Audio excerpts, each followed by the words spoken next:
السلام علیکم، خالد سیف الدین آپ کے ساتھ ویکلی ریپ اپ کی الگ ویڈیو پوسٹ کی ہے، اس کو دیکھ لیجئے گا۔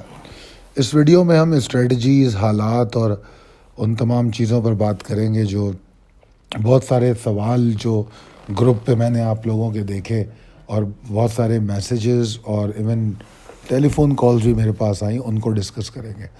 میں پہلے ایک سلائیڈ آپ کے سامنے ہے موجود ہے پاور گیم کے حوالے سے۔ دیکھیے، کچھ دن پہلے میں نے 45 دن کی بات کی تھی، میرے خیال میں 2-1 ہفتے پہلے یا 2-3 ہفتے پہلے، اور اس سے بھی بہت پہلے 3 مہینے یا 4 مہینے ہو گئے جب میں نے کابل کی ویڈیو کی تھی۔ اب لوگوں کو بہت سی باتیں اس میں سمجھ میں آ رہی ہوں گی۔ کچھ لوگ انفارچونیٹلی ہم میں ایسے ہوتے ہیں جو تھوڑا سا چیزوں کو دیر میں ریئلائز کرتے ہیں، کچھ لوگ ایسے ہوتے ہیں جو فوری ریئلائز کر لیتے ہیں۔ تو دونوں صورتوں میں ہمارے پاس پاسبلٹی ہوتی ہے کہ ہم کوئی راستہ ڈھونڈ لیں۔ اچھا، یہ بیچ میں ہماری اب جو سلائیڈ ہے لمیٹڈ ٹائم آفر کی، اس میں اسی بات کو ریپیٹ کروں گا کہ 0345619043 پر آپ لوگ رابطہ کریں، اور اس میں کچھ فری آفرز دے رہے ہیں جو پریمیم سروس کو ایکسپیرینس کرنے والے جو سمجھنا چاہتے ہیں اس سے پہلے کہ ہم آگے جائیں، اگر وہ چاہتے ہیں کہ ہمیں جوائن کرنے سے پہلے ہمیں سمجھیں ہم کرتے کیا ہیں، کیسے کرتے ہیں، تو وہ اس کو دیکھ سکتے ہیں۔ پاور گیم کے حوالے سے جو میرا پوائنٹ آف ویو رہا ہے، وہ ابھی جو سیاسی صورتحال ہے وہ کافی گھمبیر ہے۔ دونوں جانب سے متواتر حملے ہو رہے ہیں، اور حملے اب شدت پسندی کی طرف جاتے ہوئے نظر آ رہے ہیں۔ اس میں 2-3 چیزیں نظر آ رہی ہیں۔ روزانہ جو سیاسی تجزیہ کار ہیں وہ پرسنٹیج کو چینج کرتے رہتے ہیں، 50-50، 60-40، 30-70، پھر 50-50، کہ ایسا لگتا ہے ایسا ہوگا۔ ایک نے بڑی اچھی بات کی کہ یار جب تک ووٹ نہیں پڑ جاتے اس وقت تک کچھ نہیں کہا جا سکتا عدم اعتماد کا کیا ہوگا۔ ایک بات اس میں جو بڑی اہم ہے، جو مارکیٹ میں جو میرا نظریہ ہے، وہ یہ کہ مارکیٹ عدم اعتماد سے بیزار ہے، سیاسی صورتحال سے بیزار ہے۔ مارکیٹ کو اپنے ٹرینڈ کی طرف دیکھ رہی ہے کہ یار کسی طریقے سے وہ ان مشکلوں سے نکلے۔ جو انویسٹر ہے یا ٹریڈر ہے وہ باہر نکلنا چاہ رہا ہے کہ اس مشکلات سے میں باہر نکل آؤں اور کوئی نہ کوئی ڈائریکشن مارکیٹ لے۔ تو اب جو موجودہ صورتحال ہے اس کے اندر جس طرح میں نے کہا شدت پسندی شروع ہو رہی ہے، تو اس میں ہمیں کیا کرنا پڑے گا؟ ہمیں تو احتیاط کرنی پڑے گی، کیونکہ عدم اعتماد، تو ہم دونوں مفروضوں پہ بات کر لیں۔ عدم اعتماد کامیاب ہو جاتی ہے تو عدم اعتماد ناکام ہو جاتی ہے۔ پہلا سینیریو ہم یہ لے لیتے ہیں، عدم اعتماد ناکام ہو جاتی ہے، خان صاحب وزیر اعظم رہتے ہیں۔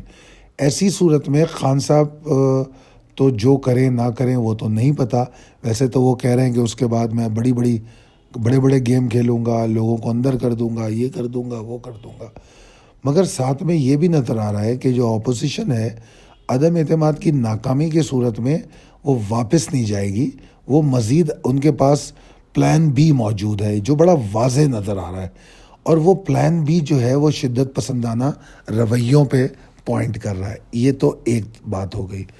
اب دوسری طرف عدم اعتماد کی تحریک کو روکنے کے لیے جو خان صاحب کا طرز عمل نظر آ رہا ہے وہ بہت زیادہ انکانسٹیٹیوشنل نظر آ رہا ہے۔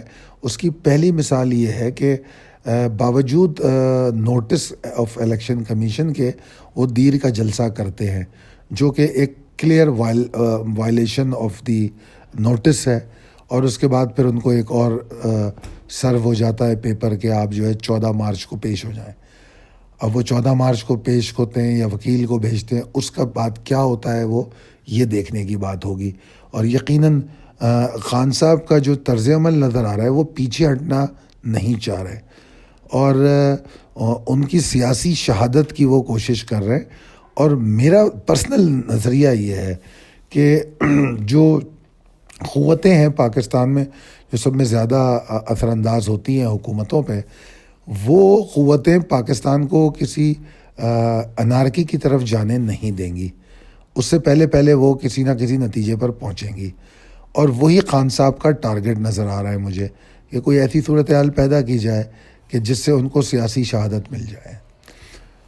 اگر سیاسی شہادت مل بھی جاتی ہے تو کیا اپوزیشن میں یہ ایبلٹی ہے کہ معاملات کو وہ سدھار لے؟ کیا وہ کروڈ آئل کی پرائس کو کم کر سکتی ہے؟ کیا وہ جو ایگریمنٹ ہو چکے IMF کے ساتھ اس کو انڈو کر سکتی ہے؟ نہیں، ایسا کچھ بھی نہیں ہونے والا. تو ریالٹیز پہ بات کریں گے ہم، صرف ریالٹیز پہ. ایسا کچھ بھی نہیں ہونے والا. ہاں، کچھ سلوور اینڈ گریجول. اور پھر آنے والی حکومت کے پاس ٹائم کتنا ہے؟ کیونکہ وہ اپنے 5 سال پہ فوکس ہے، تو اس 1.5 سال میں وہ کیا کر پائیں گے؟ تو یہ ایک بہت ہی کنفیوز سا ایشو ہے. تو مگر ان کا ایک 1 پوائنٹ ایجنڈا نظر آتا ہے، خان صاحب کو ہٹانا ہے. ہٹا کے کرنا کیا ہے؟ سولوشن وہ بھی نہیں دے رہے. یہ ایک بہت بڑا مسئلہ ہے. اور اگر فرض کیجئے وہ آ جاتے ہیں اور اس کے بعد وہ کوئی سولوشن نہیں دے پاتے ہیں تو کیا ہوگا؟ اس میں صرف ایک بڑا امید کی ایک بڑی چھوٹی سی کرن ہے. وہ یہ کرن ہے کہ وہ ایٹ لیسٹ خان صاحب جیسی جو انتقامی سیاست ہے اس سے دور رہ کے کچھ چیزوں پہ شاید فوکس کر پائیں. شاید. ٹھیک ہے، اگر ایسا ہوتا ہے، کیونکہ ہمیشہ سے 5 سالہ دور میں آخری 1.5-2 سال جو ہوتے ہیں اس میں سیاستدان اپنی نیکسٹ الیکشن کمپین کے لیے کوشش کرتے ہیں کچھ اچھا کرنے کی. تو شاید وہ ایک ریلیف مارکیٹ کو اور لوگوں کو ملے. بے شک وہ شارٹ ٹرم ریلیف ہوگا، مگر موجودہ حالات میں اس شارٹ ٹرم ریلیف کو کیسے حاصل کیا جائے یہ ایک سوال ہے. اچھا، میں نے یہاں پر مارکیٹ کا آپ کو اگلی سلائیڈ میں ہائی بتانے. اچھا، عدم اعتماد کی تحریک اگر کامیاب ہو جاتی ہے، اس پر میں نے پوائنٹ بلکہ تقریباً پوائنٹ کر دیا ہے. عدم اعتماد کی تحریک اگر کامیاب ہو جاتی ہے تو کامیاب ہونے کے 15-20 دن کے بعد پھر اپوزیشن میں اختلافات شروع ہو سکتے ہیں. بہت سارے موضوعات ہیں جو انکلیئر ہیں اور ڈیسائیڈڈ نہیں ہیں، تو یقیناً وہ اپنی اپنی الیکشن کمپین کے لیے آپس میں اختلاف کر سکتے ہیں. ایسی اختلافی صورت میں پھر وہ مخلوط حکومت کیسے کام کرے گی، یہ ایک سوال ہے. ٹھیک ہے جی. دوسری طرف چلتے ہیں اب آگے ہم اپنی اسٹریٹجی کی طرف. تو ہماری اسٹریٹجی کیا ہونی چاہیے؟ ایسی صورت میں ہماری اسٹریٹجی یہ ہونی چاہیے، سب میں پہلے تو آپ یہ بات سمجھ لیجئے کہ پاکستان اسٹاک ایکسچینج کا قیام 1948 میں آیا. تو 1948 میں نہ نواز شریف تھے، نہ خان صاحب تھے، نہ ذوالفقار علی بھٹو تھے. تو یہ بتانا اس لیے ضروری سمجھ رہا ہوں میں کہ ان لوگوں سے اسٹاک ایکسچینج نہیں ہے. اسٹاک ایکسچینج جو ہے وہ موجود تھا. جہاں بھی کارپوریشنز ہوں گی وہاں اسٹاک ایکسچینج کا قیام آئے گا، وہ کام کرے گی. ابھی ریسنٹلی میری ایک صاحب سے جو بات ہوئی تو انہوں نے یہ مجھ سے کہا کہ جو پازیٹیو نمبرز بہت سارے نظر آ رہے ہیں، تو اکانومی کے پازیٹیو نمبر کیا ہیں کہ اگر وہ ٹرانسفر نہیں ہو رہی، تو انہوں نے ایک بات کہی کہ ڈیویڈنڈس بہت امپروو ہوئے اور فلاں چیز مارکیٹ میں مجھے تو بڑا گروتھ ملا. تو وہ بڑے ہی اسپیسیفک ٹو مارکیٹ بات کر رہے تھے، مگر ان کی بات میں ایک مثبت پہلو یہ ہے کہ جو میں لوگوں کو بہت دن سے سمجھا رہا ہوں کہ بھائی کوئی بھی صورتحال ہو جائے، پیٹرول بڑھ جائے، مہنگائی ہو جائے، ڈی ویلیویشن آف کرنسی ہو جائے. Devaluation of currency export oriented کمپنیوں کو شاید کوئی پرابلم ڈال رہی ہو، مگر اوور آل جو بھی معاملات خراب ہوں گے اکانومی کے، وہ ٹرانسفر کیے جائیں گے مطلب کنزیومر کو. تو کارپوریشن تو لاس نہیں لے گی. ابھی ہم نے پچھلے دنوں میں دیکھا، ہم اس ڈل مارکیٹ میں رہے، کووڈ میں رہے، مگر کارپوریشنز کے رزلٹس تو بہت اچھے آئے. پچھلی ویڈیوز میں میں نے ایک بات کہی کہ ہاں فرق یہ پڑے گا کہ ارننگز تو اچھی آئیں گی اور وہ اپنے پے آؤٹ میں بیک فٹ پہ جائیں گے، اور وہ گئے. تو یہ تو کارپوریشن کے لیے وہ ایک اچھا فیصلہ تھا. تو اس میں بھی کوئی پریشانی کی بات نہیں تھی. ٹھیک ہے. اچھا، اب ہم یہاں اسپیسیفکلی اسٹاک ایکسچینج میں کام کرتے ہیں تو ہم اسی نظریے سے ان حالات کو دیکھیں گے. تو یہ میرا یہ کہنا ہے کہ مارکیٹ کے اندر جو پرابلمز ہیں اس میں ہمیں اپرچونیٹیز مل رہی ہیں، وہ پرووائڈڈ کہ اگر آپ نے کالز کو جو آپ کو بھیجی جاتی رہی ہیں اس پہ صحیح معنوں میں اگر آپ نے کام کیا ہو. میں نے 2017، 18، 19، 20، 21 کے ہائی لکھے ہیں. آپ کے سامنے یہ سارے ان سالوں کے ہائیز موجود ہیں اور دائیں جانب ان کے لوز لکھے ہوئے ہیں. اب ذرا لوز دیکھیے آپ کہ 2017 کا ہائی 53,000 کا ہے, لو 38,000 کے قریب ہے. ٹھیک ہے, تو 47,000 کا ہائی 2018 کا ہے, 36,000 کا لو موجود ہے. 41,000 کا ہائی 2019 کا ہے, 28,000 کا لو موجود ہے, 28,700 کا. 43,468 کا ہائی 2020 کا ہے, تو 27,046 کا لو ہے. تو ویسے تو خان صاحب کے آنے کے بعد ہم کو مارکیٹ میں لوز ملے. اچھا, اس کے بعد آپ دیکھیے 2021 اور 22 ان کے لوز دیکھیے. اب آپ 21 اور 22 کے لو 42,700 کے ہیں, جس سے ابھی ہم نے ریسنٹلی ریکوری لی ہے. اور اب آپ 21 اور 22 کے ہائی دیکھیں. 21 کا جو فی الوقت ہائی ہے 43,653 ہے. 22 کو ہم اتنا ڈسکس نہیں کریں گے کیونکہ یہ 22 کا تیسرا مہینہ چل رہا ہے. مگر 21 کے ہائی کو دیکھیں آپ اگر, تو 48,986 کا ہائی ہے اور 42,688 کا ہائی ہے.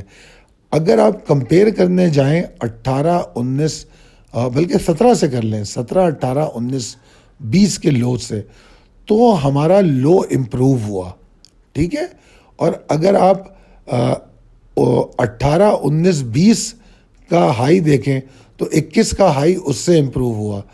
تو یہاں جو میں آپ کو اپنی بات کو ثابت کرنے کی کوشش کر رہا ہوں کہ سلولی اینڈ گریجولی مارکیٹ نے ڈسون کیا حالات کو. اس بات کو سمجھنے کی کوشش کیجیے گا, جو تھوڑی دیر پہلے میں نے کہی کہ مارکیٹ انتظار نہیں کرے گی. ٹھیک ہے. اچھا, کاروباری آدمی وہ اچھا ہے جو صحیح وقت پہ ایگزٹ لے سکے.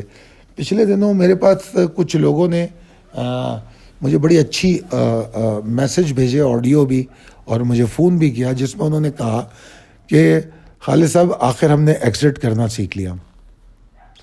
اب ان لوز اور ہائیز کو دیکھیں آپ, کیونکہ آج ایک صاحب کا فون آیا, انہوں نے مجھے کافی سارے لاسز کے بارے میں بتایا اور وہ ہمارے ساتھ رابطہ کرنا چاہ رہے تھے. تو میں ان کی بہت سی باتوں سے متفق تو بالکل نہیں ہوں, مگر وہ مسلسل انڈیکس کو اپنے لاسز سے ریلیٹ کرنے کی کوشش کر رہے تھے. میں اس بات سے اس لیے متفق نہیں ہوں کہ جو میں 20 اور 21 کی باتیں کر رہا ہوں, 19 مارچ کو 2019 مارچ میں ہم نے اپنا نیوز چینل اپنا وہ کیا تھا, لانچ کیا تھا. تو جب ہم نے نیوز چینل لانچ کیا تو ہم نے کہا تھا کہ اب گھر بیٹھ کے کام ہوگا. اور پھر ہم یہ چوتھا 20 21 22 تیسرا سال شروع ہو گیا, ایسا ہی ہوا کووڈ کی وجہ سے. اب آپ اگر دیکھیں تو آپ لوگ خود ڈھونڈ لیں, میں نہیں کہتا, آپ لوگ خود دیکھ لیں, تو اس میں کئی اسٹاک ایسے ہوں گے جنہوں نے ان 3 سالوں میں 19 20 21 میں ایک زبردست قسم کی موو دی ہوگی. اور اگر اسٹاک کا لیول دیکھیں تو اسٹاک ایک مسلسل ڈکلائن میں 53,000 کو دیکھ لیں اور 43,000 موجودہ انڈیکس جو ہے تو 10,000 کے ڈکلائن پہ کھڑا ہوا ہے 2017 کے ہائی سے. تو اگر کوئی انڈیکس کو دیکھے گا تو وہ یہ کہے گا کہ بھائی مارکیٹ تو بہت نیچے ہے. مگر جب اوور آل سچویشن کو دیکھے گا تو کئی اسٹاک ایسے ہیں جنہوں نے 100 اور 150% بھی پرفارم کیا, اور 50% والے تو بہت اسٹاک آپ کو مل جائیں گے. تو یہ فیصلوں کی بات ہوتی ہے کہ کیا آپ درست فیصلے کرتے ہیں. یہ جو میں نے ہائی لوز دیے ہیں یہ تو ایئرلی ہائی اور ایئرلی لو ہے. آپ کیا سمجھتے ہیں 12 مہینوں کے اندر کیا انڈیکس کو موو نہیں ملی, کیا انڈیکس نے ایگزٹ کال نہیں دی؟ یوٹیوب پہ 2019 سے ساری کالز موجود ہیں, کوئی دن مس نہیں ہوا ہے. تو اگر آپ کے پاس وہ 2020 سے یوٹیوب پہ موجود ہے, اگر 2020 سے آپ کالیں دیکھیں تو اس میں آپ کو کئی کالوں میں ایگزٹ کالز ملیں گی. تو وہ ایگزٹ کالز کس لیے تھیں, اور ایگزٹ کال کے بعد پھر انٹری کالز بھی تھیں, پھر ایگزٹ کال تھیں, پھر انٹری کال تھیں. تو اب کوئی یہ کہے کہ میں شارٹ ٹرم ٹریڈ نہیں کرتا تو وہ فینٹیسیز میں رہتا ہے. پاکستان میں اگر رہتا ہے تو اس کو لازمی طور پہ اس کو یہ سوچنا پڑے گا کہ پاکستان کی والیٹائل حالات میں ہمیں short, medium and long term ہر قسم کی ٹریڈ پہ نظر رکھنی پڑے گی. ہم یہاں پر کوئی ضد کرنے نہیں آئے, ہم یہ سوچنے آئے ہیں کہ ہمیں پروفٹ کیسے کرنا ہے, نو میٹر وہ میڈیم ٹرم ٹریڈ ہو, لانگ ٹرم ہو یا شارٹ ٹرم ہو. اگر مارکیٹ موجودہ حالات سے عدم اعتماد کی جب تحریک کے آنے سے پہلے ہی، ابھی تو یہ پیش ابھی 4-6 دن پہلے ہوئی ہے، اس سے پہلے ہی ہم 45 دن کی بات کیوں کر رہے تھے؟ کیونکہ وارم اپ ہوتی ہوئی نظر آ رہی تھی اپوزیشن، ٹھیک ہے؟ تو جب ہم کو یہ نظر آ رہا تھا تو کیا ہمیں اسٹریٹجی چینج نہیں کرنی چاہیے تھی؟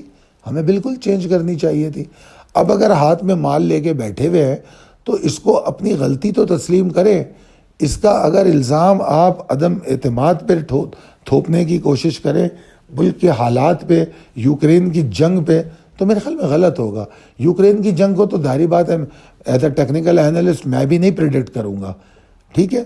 وہ ایک چینج ہے، مگر سوال یہ پیدا ہوتا ہے کہ ٹیکنیکلی آپ کو ایگزٹ کال مل رہی ہے، آپ فالو کر رہے ہیں یا نہیں کر رہے ہیں۔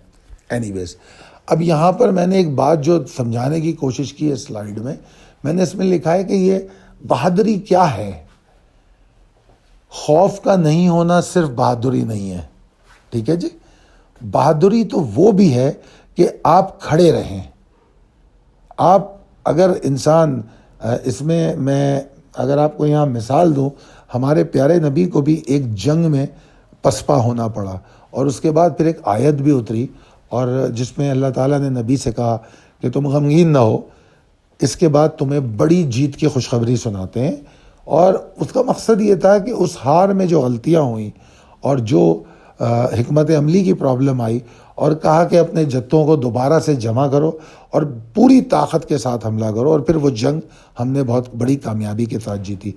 تو اللہ تعالیٰ بھی ہمیں یہ بات سکھاتا ہے کہ جب برا وقت آتا ہے تو یہاں پر تمغے بانٹنے کی ضرورت نہیں ہے بہادری کی۔ جو بہادری کی تمغے بانٹتا ہے وہ کیا کرتا ہے؟ وہ یہ کہتا ہے کہ ٹھیک ہے، میں تو مال کھڑا رکھوں گا، میں نہیں بیچ رہا۔ مت بیچو، آج مجھے 12 سال ہو گئے، نیشنل بینک 330 پہ تو نہیں آیا۔ تو یہ بہادری نہیں ہے۔ بہادری کیا تھی؟ بہادری یہ تھی کہ ہم صحیح فیصلے صحیح وقت پہ کرتے۔ نمبر 2، ہم یہ سوچتے کہ ایسی صورت میں کیوں نہ ہم اپنی طاقت کو بڑھائیں، اسٹرینتھ کو بڑھائیں، جو اللہ تعالیٰ نے نبی کو کہا، اور اس کے بعد یہ کہا کہ اپنے جتوں کو دوبارہ سے جمع کرو اور ان کی اسکل ڈیولپمنٹ کرو، اور اس کے بعد ایک بھرپور طاقت سے وار کرو۔ یہی بات میں نے یہاں لکھنے کی کوشش کی ہے کہ ہو سکتا ہے کہ ہم اپنی اسٹرینتھ بڑھائیں اور ہم اپنے جو مقصد ہے اس کی طرف فوکس رہیں، اپنی اسکلز اینڈ ایبلٹیز کو بڑھائیں، بجائے اس کے کہ اپنے دلوں میں ڈر اور خوف کو جگا دیں۔ یہ بات میں نے یہاں کوشش کی ہے، اور اس کے لیے جس طرح ہمیشہ ٹریڈنگ آن لیول سیفلی انویسٹ تیار رہا ہے، ابھی بھی تیار ہے۔ میں پہلے بھی کئی دفعہ یہ بات کہہ چکا ہوں، اگر آپ چاہیں گے تو آپ کے شہر میں آگے آپ سے بات کروں گا، آپ کے جو ٹریڈنگ کے حوالے سے سوالات ہوں گے، جو مسائل ہوں گے، ان کو حل کروں گا۔ نو میٹر کس شہر میں آپ رہتے ہیں، آپ اپنے شہر میں اگر کوئی ایسا پروگرام چاہتے ہیں تو ہماری مارکیٹنگ ٹیم کا نمبر آپ کے پاس ہوتا ہے 0345619043، اس پہ آپ رابطہ کریں گے اور میں آپ کو وہاں آ کر آپ کے ان مسئلوں کو حل کروں گا۔ ہم ایک بار پھر، کیونکہ ہم نے یہ اپنے لوگوں کو بتایا کہ بجائے اس کے کہ ہم نے مختلف آپشنز دیے، ہم نے کہا کہ یار اگر ٹریڈنگ میں پرابلم ہو رہی ہے، حالات اچھے نہیں ہیں، کوئی بات نہیں، ایسا کرتے ہیں کہ ہم بیک فوٹ ٹریڈنگ پہ جاتے ہیں، ٹارگٹ بائنگ کرتے ہیں، اور ہم اپنی اسکل پہ کام کرتے ہیں، ہم سیکھنے کی کوشش کرتے ہیں۔ تو ہم نے ٹریڈنگ کورسز لانچ کیے، ابھی ہم دوبارہ لاہور آنے کی بات کر رہے ہیں، ہم لاہور کی جانے کی بھی بات کر رہے ہیں، ہم کراچی کو بھی پلان کریں گے، ٹھیک ہے نا؟ اور اس کے علاوہ جو دیگر شہر میں نے کہا، اور ہم آپ لوگوں کے بیچ میں آ کے بیٹھیں گے، آپ کے ساتھ چائے پئیں گے، اور ہم کوشش کریں گے کہ اگر آپ دوسرے شہروں میں بھی ہیں تو آپ سے ملاقات کی جائے۔ تو اسکل ڈیولپمنٹ کے لیے یہ بہترین ٹائم ہے، بجائے اس کے کہ ریونج ٹریڈنگ کی جائے، زبردستی ٹریڈنگ کی جائے۔ یہاں تک مشورہ دیا میں نے، اور یہ تو میں نے آپ کو بہت پہلے سے دیا ہے، یوکرینین وار کی بات نہیں ہے۔ ایک دن میں 15 20 ڈالر کروڈ آئل کی موو بنی، مرکنٹائل ایکسچینج میں ایکسپوجر لینے کو کہا۔ جب مارکیٹ میں آپ کے 12-1 بجے تک 2.5 کروڑ والیوم ہو رہے تھے، تو اس وقت پاکستان مرکنٹائل ایکسچینج میں زبردست قسم کی ٹریڈ ہو رہی تھی، زبردست قسم کی ٹریڈ ہو رہی تھی۔ ہمارا مقصد اپنے پورٹ فولیو کو بڑھانا تھا۔ کاش کہ آپ لوگوں نے اس کو سمجھا ہو، اگر اس کو سمجھا ہو تو بڑی اچھی بات ہے۔ تو یہ بات آپ لوگوں کے سمجھنے کی تھی۔ اچھا، اب چونکہ میں آپ کو یہاں ایک اور سلائیڈ دکھا رہا ہوں جو میں نے اس ہفتے اپنے ممبرز کو دکھائی تھی۔ کہ guys hope enjoying the slide. اب آپ سوچئے کہ مارکیٹ جب نیچے گر رہی تھی ہم خوش ہو رہے تھے. ہم کیوں خوش ہو رہے تھے؟ یہ سوچیے ہم کیوں خوش ہو رہے تھے. مجھے ایک صاحب کا فون آیا, انہوں نے کہا جناب کیسے مارکیٹ نیچے آ رہی ہے اور مال لے کے لوگ بیٹھے ہوئے. یہ وہ کون لوگ ہیں؟ میں فوکس ہوں اپنے واٹس ایپ گروپ پہ, کیونکہ وہ میرے ساتھ کام کرتے ہیں. میں ان کو لمحہ لمحہ اپڈیٹ کر رہا ہوں, ان کو روزانہ کال دے رہا ہوں. مجھے پتا ہے کہ میرے ممبر کو نکلنا تھا, وہ نکلا ہے. اس وجہ سے یہ سلائیڈ بھیجی گئی کہ آپ لوگ جو ہے یقیناً اس وقت اس فلائٹ کو انجوائے کر رہے ہوں گے, کیونکہ ہم نے مال بیچا تھا اور ہم بےتاب تھے کہ مارکیٹ گرے تو ہم اپنی بائی بیک کریں ان سلیکٹیو اسٹاکس میں. اس لیے یہ سلائیڈ بھیجی گئی. تو میرا یہ ماننا یہ ہے کہ اگر آپ لوگ اس طریقے کا نقطہ نظر رکھیں گے تو آپ لوگ پھر اس میں ٹریڈ بہتر طور پہ کریں گے. اور ایک بات میری یاد رکھیے گا کہ بغیر مارکیٹ سے ایگزٹ ہوئے ہوئے آپ یہ فیصلہ ہی نہیں کر سکتے کہ آپ نے جو ہے پروفٹ کیا کیا ہے. لوگ لے کے بیٹھے رہتے ہیں اور ایوریج کی باتیں کرتے ہیں. کتنا ایوریج کرو گے؟ 10 لاکھ سے اکاؤنٹ شروع کیا, ایوریج کرتے کرتے 50 لاکھ پہ پہنچ جاؤ گے. سارا بزنس پلان ہی ٹھپ ہو گیا. بزنس پلان تو وہ تھا کہ 10 لاکھ سے میں یہ کام کروں گا. اب اس 10 لاکھ کو بچانے کے لیے 50 لاکھ لگا دیے. اب 10 لاکھ پہ انٹرسٹ اگر آپ کو 30% چاہیے تھا تو وہ 3 لاکھ بنتا تھا, 50 پہ وہ 15 لاکھ بنتا ہے. کبھی سوچا ہے اس طرح؟ پھر لوگوں کو ٹائم فریم کی فکر نہیں ہوتی کہ اچھا ٹھیک ہے جی میں ہولڈنگ کروں گا, میں مال لے کے بیٹھ جاؤں گا. بیٹھ جاؤ. انفلیشن کا ریٹ کیا ہے؟ انفلیشن کس حد تک آپ کو ڈیمیج کر رہی ہے؟ اگر آپ کے پاس 2010 میں 1 لاکھ روپیہ تھا تو آج 2022 میں کیا وہ 1 لاکھ روپے کے مساوی ہے؟ کیا ڈالر اس ریٹ پہ کھڑا ہے؟ تو یار یہ سب چیزیں ریالٹی ہے. اگر اپنی جسٹیفائی کرو گے یار میں نے تو 40 روپے کا لیا تھا شیئر, اللہ کا شکر ہے میں نے 42 کا بیچ دیا. کس کو مطمئن کر رہے ہو یار؟ اگر 2 سال رکھ کے 42 کا بیچ دیا یا 1 سال رکھ کے 42 کا بیچ دیا, کس کو مطمئن کر رہے ہو؟ آپ کے تو پیسے ٹوٹ گئے. تو یہ جو اسکلز ہیں یہ ان کی ڈیولپمنٹ کے لیے بہت ضروری ہے کہ مجھے آپ لوگوں کو کوئی سائنس نہیں پڑھانی ہوتی. جو میں آپ لوگوں کو بات کرتا ہوں کہ سیکھیے سمجھیے. ریپ اپ ہم لوگ کرتے ہی اس لیے ہیں کہ آپ لوگ سمجھیں اور سیکھیں. مجھے کوئی سائنس نہیں پڑھانی ہے آپ کو. مجھے آپ کو وہ پڑھانا ہے جو آپ کو پہلے سے پتہ ہے, صرف اس کا استعمال کس وقت کرنا ہے یہ بتانا ہے. ورنہ تو ہر ایک کے منہ پہ ہوتا ہے. کسی ہاؤس میں چلے جاؤ, چھوٹے سے چھوٹا ایجنٹ کہتا ہے یہ بڑا اچھا کام ہے, نیچے خرید لو اوپر بھیج دو. یہ آپ نے سنا ہوگا, بہت لوگوں سے سنا ہوگا. او بھائی نیچے خریدنا کہاں ہے اور کب ہے؟ اور جب خریدنا ہے تو اس کا لاس کتنا لینا ہے, اسٹاپ لاس, اور اس کا ٹارگٹ کیا لینا ہے وہ نہیں بتا رہا. وہ ابھی بھی مارکیٹ گر رہی تو کئی لوگوں نے مجھے فون کیا اور کہا کہ اس وقت تو مارکیٹ کے اکثر شیئر 25-50% نیچے ہے, خرید لیں کیا اس کا پرائس کا نیچے ہونا اس بات کی دلیل ہے اس کو خرید لیا جائے؟ اگر ایسا ہے تو نیشنل بینک 330 سے ٹوٹ کے جب 100 پہ آیا یا 150 پہ آیا, 50% گر گیا تھا وہ تو خرید لیتے. 150 تو میں نے نہیں دیکھا پچھلے 10 سالوں میں.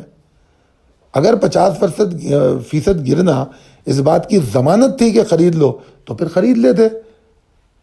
نیشنل بینک تو پتہ نہیں 32-35 روپے تک شاید یا 28 روپے تک گیا تھا. تو ذرا سوچئے گا, سمجھیے گا. بڑے بڑے لوگ ان چیزوں کے بارے میں لکھ چکے ہیں. پھر ان تمام چیزوں کو میں آپ کو ایک اور مثال دیتا ہوں. کچھ لوگ بڑے بڑے کوٹس شیئر کر دیتے ہیں, جیسے کہ وارن بفیٹ صاحب کا کوٹ کہ میں نے اسٹاک بیچنے کے لیے نہیں خریدا. اچھی بات ہے, ویری گڈ. میں بھی پاکستان میں کچھ لوگوں سے ملا ہوں جنہوں نے اسٹاک خریدا آج تک نہیں بیچا, بالکل نہیں بیچا. ٹھیک ہے. اب سوال یہ پیدا ہوتا ہے کہ ان کی سوچ کیا ہے اور آپ کی سوچ کیا ہے. پہلا سوال, ٹھیک ہے نا. ان کی سوچ اس کو بیچنے کی اگر نہیں ہے تو وہ ڈیویڈنڈ سے مطمئن ہے. نمبر 1 ان کی سلیکشن اچھی ہے. نمبر 2 ان کو پتا ہے کہ یہ share for the long term ہے, میری پشتوں کے لیے. اب آ جائیے ہمارے عام جنتا کی طرف. وہ تو جس دن اسٹاک میں اکاؤنٹ نہیں کھولتی وہ تو کہتی ہے کہ بھیا مجھے 1 مہینے کے اندر 25% کا پروفٹ چاہیے،